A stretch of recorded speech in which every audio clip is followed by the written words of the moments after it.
দীর্ঘ কারাবাসের পর মুক্তি পেয়েছেন এটিএম আজহারুল ইসলাম। সকালে বাংলাদেশ মেডিকেল বিশ্ববিদ্যালয়ের প্রিজন সেল থেকে মুক্তি দেওয়া হয় তাকে। স্বাগত জানিয়েছেন জামায়াতের ইসলামীর নেতাকর্মীরা। শাহবাগে দলের অনুষ্ঠানে অংশ নিয়ে এটিএম আজহার দাবি জানিয়েছেন হাসিনা আমলে জুডিশিয়াল কিলিংয়ে জড়িতদের আইনের আওতায় আনার।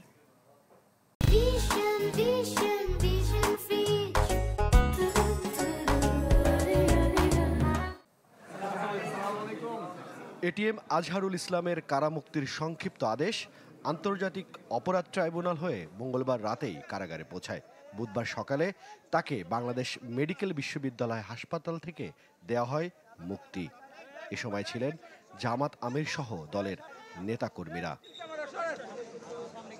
প্রায় ১৩ বছর কারাবাসের পর মুক্ত বাতাসে নেতাকর্মীদের সাথে সৌজন্য বিনিময় করেন ৭৩ বছর বয়সী আজহারুল ইসলাম।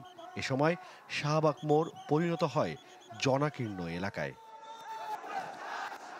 শাহবাগ মোড়ে আয়োজন করা হয় শুকরানা অনুষ্ঠানের। জামায়াতে আমির দোয়া চান এটিএম আজহারুল ইসলামের জন্য।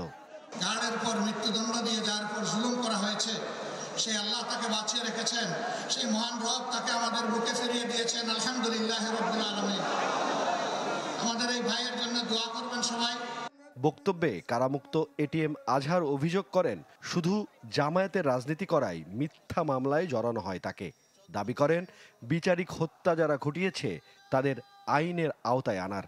যারা আমার নেতা ছিলেন সেই নেতাদেরকে অন্যায়ভাবে হত্যা করা হয়েছে, জুডিশিয়াল কিলিং করা হয়েছে। এই হত্যাকাণ্ডের সঙ্গে যারাই যে পর্যায়ে জড়িত সবাইকে আইনের আওতায় এসে তাদের বিচার করা হোক।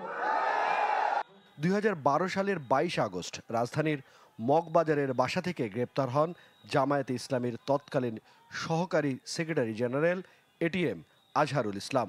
৭১-এ মুক্তিযুদ্ধের সময় গণহত্যা, হত্যা, অপহরণ, নির্যাতনের ৬ ঘটনায় দোষী সাব্যস্ত হয়ে ২০১৪ সালে আজহারুল ইসলামকে মৃত্যুদণ্ড দেয় আন্তর্জাতিক অপরাধ ট্রাইব্যুনাল।